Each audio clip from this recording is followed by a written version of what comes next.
মৰমৰ ছাত্ৰ-ছাত্ৰীসকল তোমালোক আটাইকে গ্লোবেল কোচিং এডুকেয়াৰ ইউটিউব চেনেললৈ স্বাগতম জনাইছো। ইতিমধ্যে তোমালোকক ৰাসায়নিক বিক্ৰিয়া আৰু সমীকৰণ পাঠৰ পাৰ্ট 1 ভিডিঅ' আগবঢ়াইছিলো। আজি আমি পাৰ্ট 2 ভিডিঅ'লৈ আগবাঢ়িছো।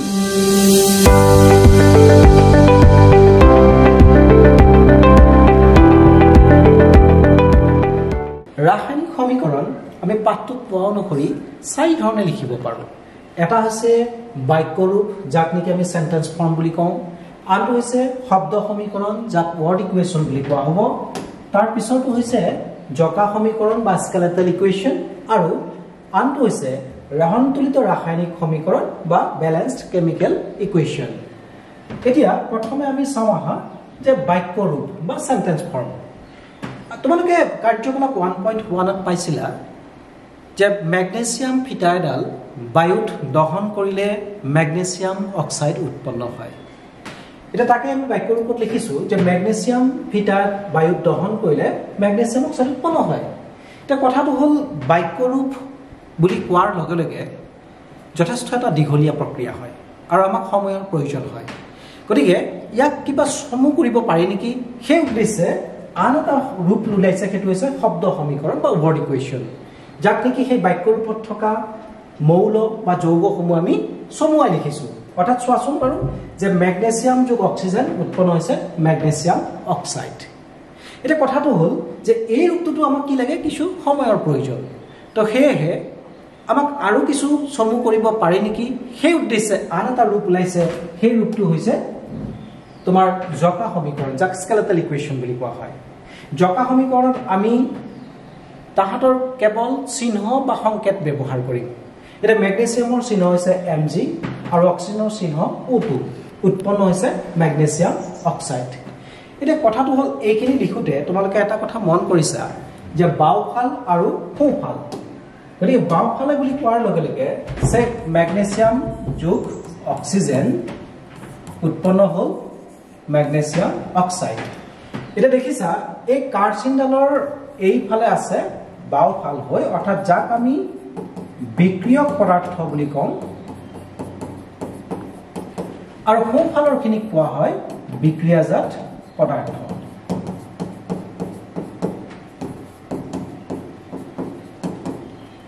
ইংৰাজীত ৰিয়েক্টেন্ট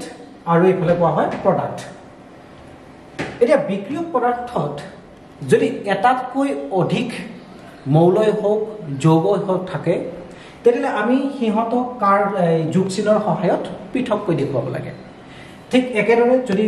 সোঁফালেও অৰ্থাৎ বিক্ৰিয়াজাত পদাৰ্থ যদি এটাতকৈ বেছি উৎপন্ন হয়, তেতিয়াও আমি তাহাঁতক যোগ চিহ্নৰ সহায়ত পৃথককৈ ৰাখিব লাগে। তাৰোপৰি তোমালোকে দেখিছা যে বিক্ৰিয়ক পদাৰ্থৰ পৰা বিক্ৰিয়াজাত পদাৰ্থ উৎপন্ন হওঁতে মাজত এটা কাৰ্চিন দিয়া আছে। এই কাৰ্চিনটোৱে নিৰ্দেশ কৰিছে বিক্ৰিয়ক পদাৰ্থৰ মাজত বিক্ৰিয়া গতি কি উৎপন্ন হল, অৰ্থাৎ বিক্ৰিয়াজাত পদাৰ্থ যে উৎপন্ন হল সেইটো দিশটো দেখুৱাইছে, অৰ্থাৎ বিক্ৰিয়াৰ দিশটো প্ৰদৰ্শন কৰিছে। গতিকে আমি আকৌ উভতি আহোঁ, চাবা যে জকা সমীকৰণ লিখিছিলো যে ম্যাগনেসিয়াম যোগ অক্সিজেন উৎপন্ন হৈছিল ম্যাগনেসিয়াম অক্সাইড। কিন্তু কথাটো হল যদিও ইয়াক আমি চমুৱাই লিখিলো, ভৰৰ নিত্যতা বিধি আমাক বিজ্ঞানী লেভয়ছিয়াৰ মহাশয়ে দিয়া অনুসৰি যে বিক্ৰিয়া এটাত ভৰৰ সৃষ্টি বা বিনাশ হ'ব নোৱাৰে। তো সেই গতিকে আমি ৰাসায়নিক বিক্ৰিয়া এটা সন্তুলন কৰাটো অত্যন্ত প্ৰয়োজন। যদি বিক্ৰিয়াটোৰ জকা সমীকৰণলৈকে মন কৰোঁ যে ম্যাগনেসিয়াম যোগ অক্সিজেন ম্যাগনেসিয়াম অক্সাইড আছে, তেতিয়া এই যে ভৰৰ নিত্যতা বিধি অনুসৰি কলো বাওঁফালে থকা পৰমাণুসমূহৰ সংখ্যা আৰু সোঁফালে থকা পৰমাণুৰ সংখ্যা সমান আছে নে নাই আমি চাব লাগে। চাওঁ আহোঁ বাৰু যে ম্যাগনেসিয়াম বাওঁফালে আছে এটা আৰু সোঁফালেও আছে এটা, আৰু অক্সিজেন আছে বাওঁফালে দুটা, সোঁফালে কিন্তু আছে এটা। গতিকে এইটো এটা আনবেলেন্স কেমিক্যাল ইকুয়েশন হৈ আছে বা অসন্তুলিত সমীকৰণ হৈ আছে। গতিকে ইয়াক আমি কেনেদৰে সমীকৰণটো সন্তুলন কৰিম চাওঁ আহোঁ বাৰু। যে বাওঁফালে অক্সিজেন ম্যাগনেসিয়াম এতিয়ালৈকে এটা আছে, ঠিকে আছে, সমস্যা নাই। সোঁফালেও এটা আছে, এতিয়ালৈকে ক'ব লগা নাই। কিন্তু দেখিলো যে বাওঁফালে অক্সিজেন আছে দুটা, সোঁফালে অক্সিজেন আছে এটা। তো সেয়েহে আমি ম্যাগনেসিয়াম অক্সাইডৰ আগত আমি 2 দিব লাগিব। দিয়াৰ লগে অক্সিজেন হৈ গ'ল দুটা, বাওঁফালেও হ'ল দুটা, এতিয়ালৈকে মিলিল। কিন্তু লাগি গ'ল খেলিমেলিখন এইকাৰণেই যে সোঁফালে বিক্ৰিয়াজাত পদাৰ্থত ম্যাগনেসিয়াম অক্সাইডৰ আগত 2 বহি গ'ল। 2 দিয়াৰ লগে ম্যাগনেসিয়াম হৈ গ'ল দুটা, তো সেয়েহে আমি পুনৰ বাওঁফালৰ মেগনেছিয়ামৰ আগত 2 দিব লাগিব দিয়াৰ লগে লগে এটো কি হৈ গল ব্যালেন্সড কেমিক্যাল ইকুৱেশ্যন হৈ গল তোমালোকে বুজিছা নিশ্চয় গতিকে আমি যি চাৰিটা ৰূপ পালো বাক্য ৰূপ শব্দ ৰূপ জকা সমীকৰণ আৰু সন্তুলিত ৰাসায়নিক সমীকৰণ এটা ছাত্ৰ ছাত্ৰীসকল আমি চাও আহচোন যে ৰাসায়নিক সমীকৰণ আৰু কেনেকৈ সন্তুলন কৰিব পাৰো যে মইতো এটাহে এক্সাম্পল দিলো তোমালোকক যদি ইয়াতকৈ জটিল জটিল কিছুমান ৰাসায়নিক সমীকৰণ দিয়া হয় তেতিয়ালে তোমালোকে কেনে ধৰণে সন্তুলন কৰিবা ছাত্ৰ ছাত্ৰীক দেখিছো যে ৰাসায়নিক বিক্ৰিয়া সন্তুলন কৰোতে তাহাঁতৰ যথেষ্ট কষ্ট হয় অৰ্থাৎ তেওঁলোকে নাজানে যে কেনেকৈ সন্তুলন কৰিব লাগে মই আজি তোমালোকক একদম ইজি মেথডত শিকাই দিম তোমালোকে ভালদৰে মন কৰিবা মাত্ৰ মনত ৰাখিবা যে ৰাসায়নিক বিক্ৰিয়া এটা সন্তুলন কৰোতে সদায় ভৰৰ নিত্যতা বিধি ফলো কৰিব লাগে অৰ্থাৎ বিক্ৰিয়ক পদাৰ্থৰ মুঠ পৰমাণুৰ ভৰ বা মুঠ পৰমাণুৰ সংখ্যা আৰু বিক্ৰিয়াজাত পদাৰ্থৰ মুঠ পৰমাণুৰ ভৰ বা সংখ্যা সমান হৈ থাকিব লাগে চাও আহচোন কেনেকৈ সন্তুলন কৰিব লাগে নাম্বাৰ 1 ধৰি লৈছো সোডিয়াম যোগ হাইড্ৰক্লোৰিক এসিড উৎপন্ন হৈছে সোডিয়াম ক্লোৰাইড যোগ হাইড্ৰোজেন এটা তোমালোকে কি কৰিবা প্ৰথম পৰ্যায়ত এইখিনি আমি বাওপক্ষ আৰু সোপক্ষ অৰ্থাৎ বিক্ৰিয়ক পদাৰ্থ আৰু বিক্ৰিয়াজাত পদাৰ্থ সেপাৰেট কে লিখিবা এইফালে লিখিছো আমি ইয়াত লিখো মৌল ইয়াত লিখিছো লেফট হ্যান্ড সাইড আৰু ইয়াত হ'ব ৰাইট হ্যান্ড সাইড এটা মৌল সমূহ কি আছে চাও আসুন প্ৰথমতে দেখিছা যে সোডিয়াম আছে তাৰ পিছত হাইড্ৰোজেন তাৰ পিছত ক্লোৰিন সোডিয়াম হাইড্ৰোজেন ক্লোৰিন ইয়াতো সোডিয়াম ক্লোৰিন হাইড্ৰোজেন ওকে এটা বাও ফালে অৰ্থাৎ লেফট হ্যান্ড সাইডত সোডিয়াম কিমানটা আছে চোৱাচোন তোমালোকে সোডিয়াম আছে এটা ৰাইট হ্যান্ড সাইডতো সোডিয়াম আছে এটা লেফট হ্যান্ড সাইডত হাইড্ৰোজেন আছে এটা আৰু ৰাইট হ্যান্ড সাইডত হাইড্ৰোজেন আছে দুটা আকৌ ঠিক তেনেকৈ ক্লোৰিন লেফট হ্যান্ড সাইডত আছে এটা আৰু ৰাইট হ্যান্ড সাইডতো আছে এটা আমি চালো left hand side right hand side এতিয়া সোডিয়ামৰ ক্ষেত্ৰত 1 আৰু 1 মিলি আছে প্ৰবলেম নাই আকৌ হাইড্ৰোজেনৰ কথা যদি চাও লেফট হ্যান্ড সাইডত আছে 1 ৰাইট হ্যান্ড সাইডত আছে 2 গতিকে আমি কি কৰিব লাগিব যে লেফট হ্যান্ড সাইডত 2 হ'বৰ কাৰণে ইয়াতে আমি 2 মাল্টিপ্লাই কৰিব লাগিব তো 1 * 2 কি হ'ব 2 গতিকে লেফট হ্যান্ড সাইডত হাইড্ৰোজেনৰ আগত আমি কি দিলো 2 দি দিলো ওকে তো হাইড্ৰোজেন এতিয়ালৈকে ব্যালেন্সড হ'ল নেক্সট যদি চাও ক্লোৰিন লেফট হ্যান্ড সাইডত আছে 1 ৰাইট হ্যান্ড সাইডত 1 আছে ঠিক আছে সমস্যা নাছিল কিন্তু যেতিয়া তোমাৰ লেফট হ্যান্ড সাইডত হাইড্ৰক্লোৰিক এসিডৰ আগত 2 আহি গ'ল অহাৰ লগে লগে হাইড্ৰোজেন দুটা হোৱাৰ উপৰিও ক্লোৰিনো কেইটা হৈ গ'ল দুটা গতিকে আমি কি কৰিব লাগিব যে ৰাইট হ্যান্ড সাইডতো ক্লোৰিন কি কৰিব লাগিব দুটা কৰিব লাগিব অৰ্থাৎ ইয়াতে তোমাৰ হৈ আছিল 2 গতিকে আমি ৰাইট হ্যান্ড সাইডৰ ফলো কি কৰিব লাগিব 2 মাল্টিপ্লাই কৰিব লাগিব তেতিয়া আমি ইয়াত 2 দি দিলো দিয়াৰ লগে দেখিলা যে ক্লোৰিনৰ লগত 2 হোৱাৰ লগে লগে সোডিয়াম কি হৈ গ'ল দুটা হৈ গ'ল গতিকে আমি বাও ফালেও সোডিয়ামৰ আগত কি দিব লাগিব 2 অৰ্থাৎ তোমালোকে দেখিছা যে রাইট হ্যান্ড সাইডত সোডিয়াম হৈ গ'ল 2 গতিকে আমি লেফট হ্যান্ড সাইডৰ ফলো কি মাল্টিপ্লাই কৰিব লাগিব 2 মাল্টিপ্লাই কৰিব লাগিব তেতিয়া ইয়াত যেতিয়া 2 বহুৱাৰ লগে লগে কি দেখিলো চাবা এতিয়া যে সোডিয়াম লেফট হ্যান্ড সাইডত 2 রাইট হ্যান্ড সাইডত 2 হাইড্ৰোজেন লেফট হ্যান্ড সাইডত 2 ৰাইট হ্যান্ড সাইডত 2 আৰু ক্লোৰিন লেফট হ্যান্ড সাইডত 2 ইয়াত ক্লোৰিন ৰাইট হ্যান্ড সাইডত 2 গতিকে তোমালোকে প্ৰথম পৰ্যায়ত এনেকুৱাকে left hand side right hand side কৰি তোমালোকে আগবাঢ়িবা দেখিবা যে অত্যন্ত সহজ হৈ পৰিব তোমালোকৰ কাৰণে আৰু ঘৰত মই ইয়াতে 2-4টাহে বুজাম তোমালোকে ঘৰত অন্তত 15-20-30টা এনেকুৱাকে প্ৰেক্টিস কৰিবা আৰু তোমালোকে চাগে ভাবিছা যে এই যে সোডিয়ামে হাইড্ৰক্লোৰিক এসিডৰ সৈতে বিক্ৰিয়া কৰি সোডিয়াম ক্লোৰাইড আৰু হাইড্ৰোজেন কেনে ধৰণে উৎপন্ন হ'ল বা মই কি ধৰণে লিখিলো মই মুখস্থ কৰিছো নেকি নহয় তেনেকুৱা নহয় ইয়াৰ কিছুমান নিয়ম আছে যে মই নিয়মবিলাক তোমালোকক দ্বিতীয় পাঠত দিম অৰ্থাৎ এসিড ক্ষাৰক আৰু লৱণ পাঠটোত খুব ধুনীয়াকৈ দিম তোমালোকে এটা কি দুটা কি হাজাৰ হাজাৰ এনেকুৱা সমীকৰণ বনাব পাৰিবা নিজে পাৰিবা আৰু তাৰে ট্ৰিক্স মই নেক্সট যেতিয়া ভিডিঅ' বনাম কলো যে সেকেন্ড চেপ্টাৰত ভিডিঅ'টো বনাম তেতিয়া তোমালোকে অত্যন্ত সুন্দৰকৈ গম পাবা ওকে তে মই আৰু কেইটামান উদাহৰণলৈকে আগবাঢ়ো Number 2 say magnesium plus hydrochloric acid উৎপন্ন হ'ব magnesium chloride যোগ হাইড্ৰোজেন এটা আকৌ চোৱাচোন এবাৰ মই তালিকা নবনাও মুখে মুখে কৰিবলৈ চেষ্টা কৰিম তোমালোকেও ট্ৰাই কৰিবা বাওফালে আছে ম্যাগনেসিয়াম 1 ইয়াতেও আছে 1 হাইড্ৰোজেন আছে 1 ইয়াত আছে কিন্তু 2 গতিকে আমি লগে লগে কি কৰিম HCl ৰ আগত 2 দিলো দিয়াৰ লগে লগে হাইড্ৰোজেন দুটা হৈ গল ঠিক আছে কিন্তু ক্লোৰিনো কেইটা হৈ গল দুটা আৰু ৰাইট হ্যান্ড সাইডটো কেইটা আছে দুটা আছে বুজি পাইছা নিশ্চয় গতিকে মই যেতিয়া ম্যাগনেসিয়াম যোগ হাইড্ৰক্লোৰিক এসিড কৰিলো তোমালোকে এলুমিনিয়াম যোগ হাইড্ৰক্লোৰিক এসিড কৰা জিংক যোগ হাইড্ৰক্লোৰিক এসিড কৰিব পৰা আইৰন যোগ হাইড্ৰক্লোৰিক এসিড কৰিব পৰা নহয়নে বাৰু এনেকুৱা ঢেৰ পৰমাণুৰ সৈতে বিক্ৰিয়াসমূহ কৰিব পৰা তোমালোকে ওকে নেক্সট টু চাও আহা সে এলুমিনিয়াম যোগ সালফিউৰিক এসিড H2SO4 উৎপন্ন হ'ব aluminium sulphate Al2SO4 plus hydrogen gas okay এবাৰ এটো সোৱা যে বাওফালে এলুমিনিয়াম 1 আছে সোঁফালে কিন্তু 2 আছে গতিকে তোমালোকে ইয়াত এলুমিনিয়ামৰ আগত 2 দি দিয়া হল তাৰ পিছত সোৱা যে সালফিউৰিক এসিডত থকা হাইড্ৰোজেন আছে 2 ইয়াতেও হাইড্ৰোজেন আছে 2 মিলি আছে ঠিক আছে সালফাৰ আছে 1 ইয়াত কিন্তু সালফাৰ আছে 3 তাৰ মানে তোমালোকে সালফাৰ 3 কৰিবৰ কাৰণে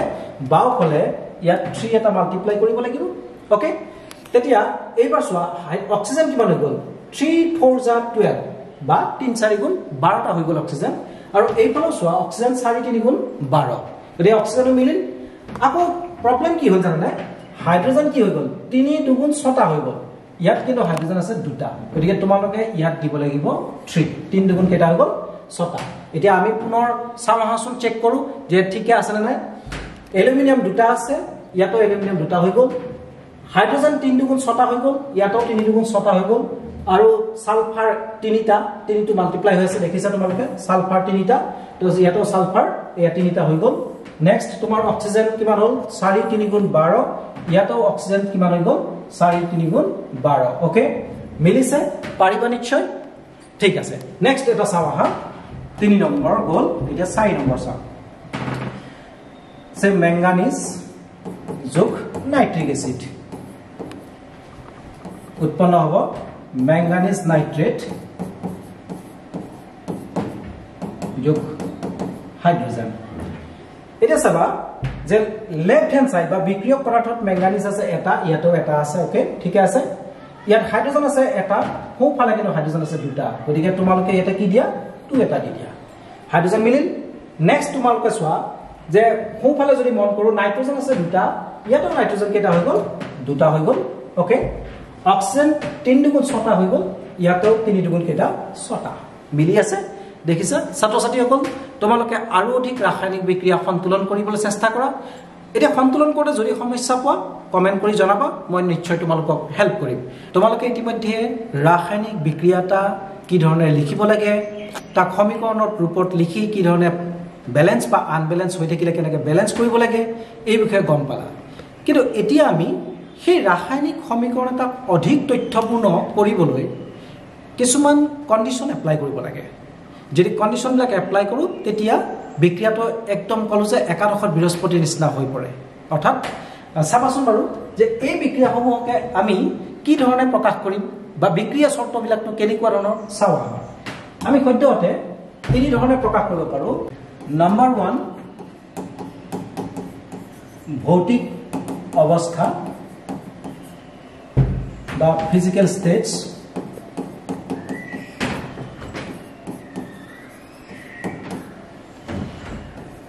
নাম্বাৰ 2 তাপীয় অৱস্থা হিট স্টেটস আৰু নাম্বাৰ 2 বিক্ৰিয়া শৰ্ত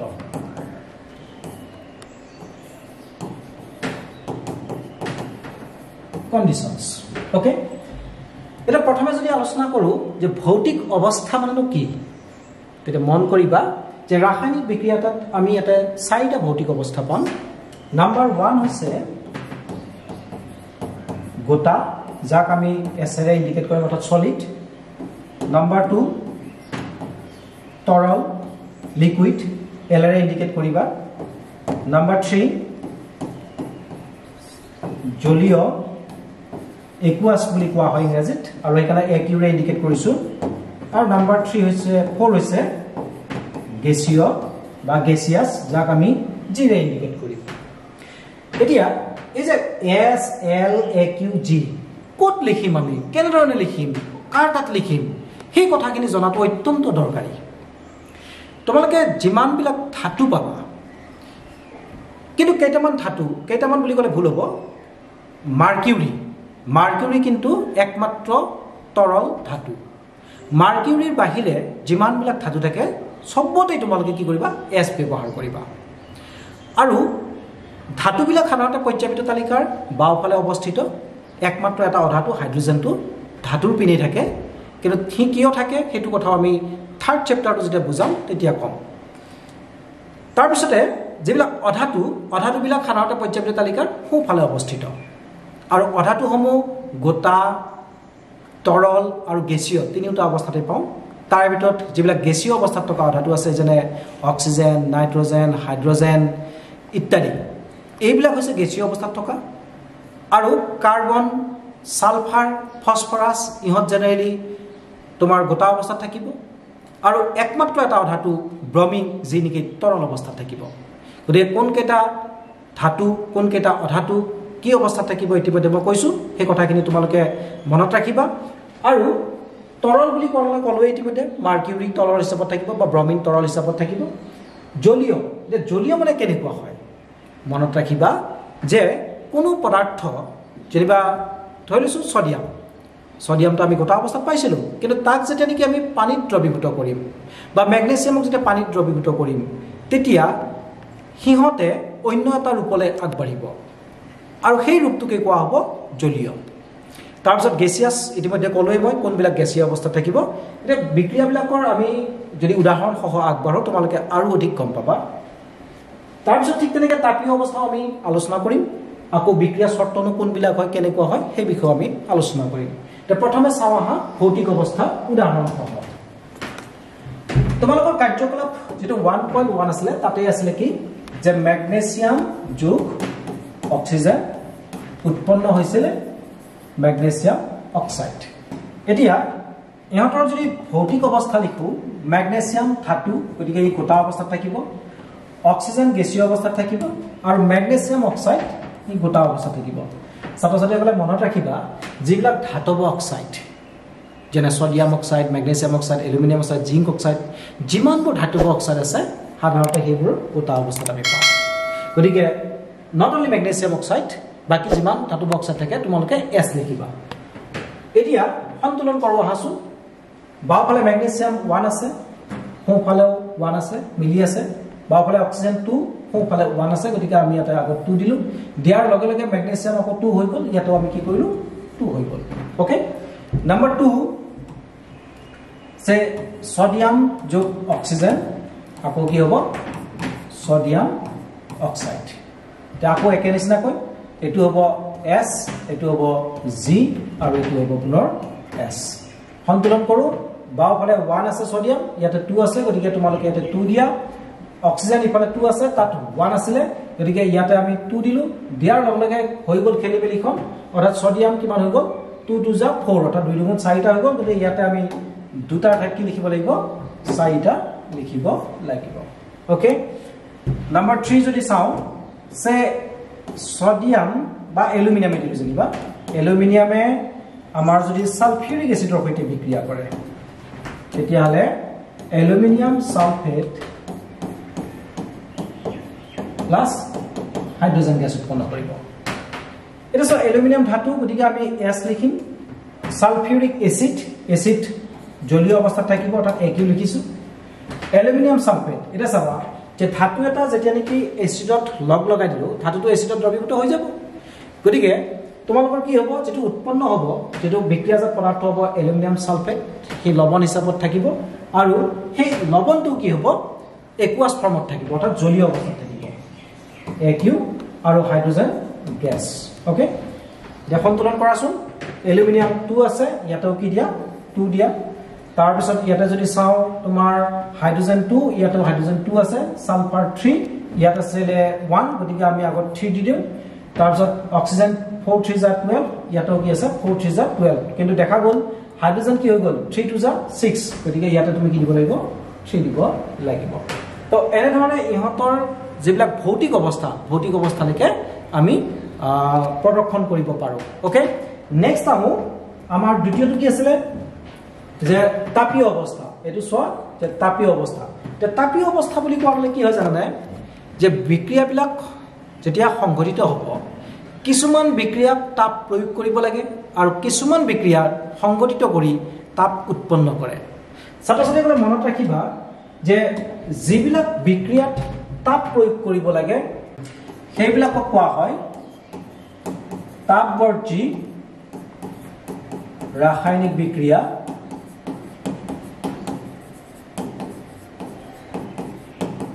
যাক ইংৰাজীত এক্সোথাৰ্মিক কেমিকেল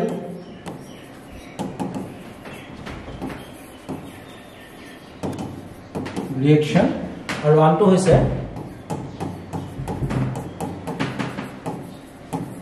তাপগ্ৰাহী ৰাসায়নিক বিক্ৰিয়া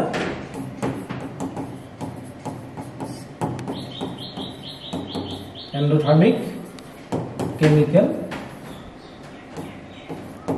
ৰিয়েকচন ওকে উদাহৰণলৈ মন কৰো আহা ক্যালসিয়াম অক্সাইড যাক আমি পোৰাচুন বুলি কওঁ ইয়াৰ লগত যদি পানী মিহলাও তেতিয়া হলে উৎপন্ন হয় ক্যালসিয়াম হাইড্ৰক্সাইড লগতে তাপ ওকে তাপৰ চিনটো এনেকুৱাকে দিব পাৰি আৰু এটো ক্যালসিয়াম হাইড্ৰক্সাইড মানে হৈছে শিথিলত চূন এটা দেখিছা যে পোৰাচুনৰ লগত যদি পানী মিহলাই দিও তেতিয়া ক্যালসিয়াম হাইড্ৰক্সাইড লগতে কি উৎপন্ন হ'ল তাপ তে এনে ধৰণৰ বিক্ৰিয়াসমূহ হয় তাপবৰ্জী ৰাসায়নিক বিক্ৰিয়া এই যে আমি শ্বসন অৰ্থাৎ যে উশাহ নিশাহ লোৱা বিক্ৰিয়াটো এটা তাপবৰ্জী ৰাসায়নিক বিক্ৰিয়া কিয়নো হয় কাৰণ চোৱা আমি যেতিয়া খাদ্য খাওঁ সেই খাদ্য হজম হওঁতে বা পাচন হওঁতে অক্সিজেনৰ অত্যন্ত আৱশ্যক তে অক্সিজেনৰ সৈতে বিক্ৰিয়া কৰি যেতিয়া আমি ৰেসপিৰেচন অৰ্থাৎ উশাহ লোৱা বা ত্যাগ কৰা কাৰ্য তেতিয়া চাবা যে তাপ উৎপন্ন হয় আৰু সেই কাৰণে শ্বসনক এটা তাপবৰ্জী ৰাসায়নিক বিক্ৰিয়া বুলিও কোৱা হয় তো ছাত্ৰ-ছাত্ৰীসকলে গম পালা নেক্সট এটো সন্তুলন হৈ আছে নে চাও আহাচোন ক্যালসিয়াম 1 ইয়াতো 1 আছে অক্সিজেন 2 ইয়াতে কিন্তু অক্সিজেন আছে 1 গতিকে আমি কি দিব লাগিব ও সৰি ইয়াতে অক্সিজেন 1 + 1 2 আছে ইয়াতো 2 আছে হাইড্ৰোজেন 2 ইয়াতো হাইড্ৰোজেন 2 অলৰেডি ব্যালেন্সড হৈ আছে ওকে নেক্সট এতিয়া চাও আহা তাপগ্ৰাহী ৰাসায়নিক বিক্ৰিয়াৰ এটা উদাহৰণ সে ক্যালসিয়াম কাৰ্বনেট ইয়াত যেতিয়া তাপ প্ৰয়োগ কৰিম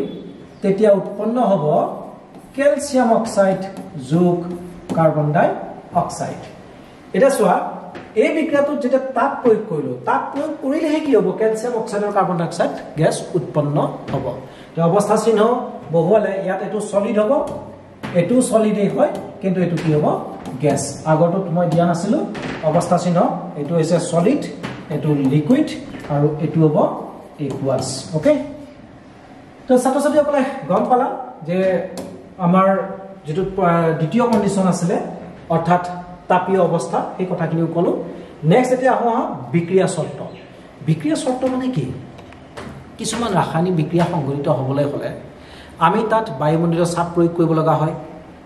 বা কেতিয়াবা উষ্ণতা প্ৰয়োগ কৰিব লগা হয় কেতিয়াবা অনুঘটক প্ৰয়োগ কৰিব লগা হয় তো তেনেকুৱা বিক্ৰিয়াবিলাকক কোৱা হৈছে বিক্ৰিয়া শৰ্তযুক্ত বিক্ৰিয়া ৰাসায়নিক বিক্ৰিয়া ওকে এতিয়া উদাহৰণলৈ যদি মন কৰো তেতিয়া চাবা ধৰি লৈছো কাৰ্বন মনক্সাইড এটো এটা গেছীয় অৱস্থা আৰু বিষাক্ত গেছ জানা তোমালোকে এই কাৰ্বন মনক্সাইডৰ সৈতে আমি যদি অক্সিজেন গ্যাস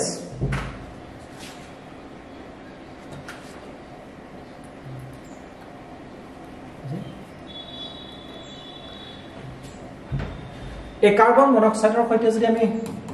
হাইড্ৰোজেন গ্যাস মিহলাও কিন্তু 340 বায়ুমণ্ডলীয় চাপত হ'ব লাগিব অৰ্থাৎ এটমস্ফেৰিক প্ৰেসাৰ তেতিয়া ই উৎপন্ন হৈ গৈ মিথানল এটো হৈছে মিথানল কিন্তু মিথানল হ'ব গৈ লিকুইড সো এটো গেছীয় অৱস্থাত আছিল আৰু এটো গেছীয় অৱস্থাত আছিল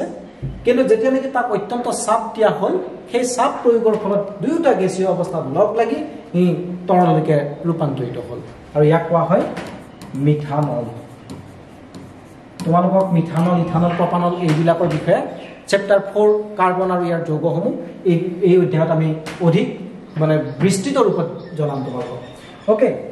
এতিয়া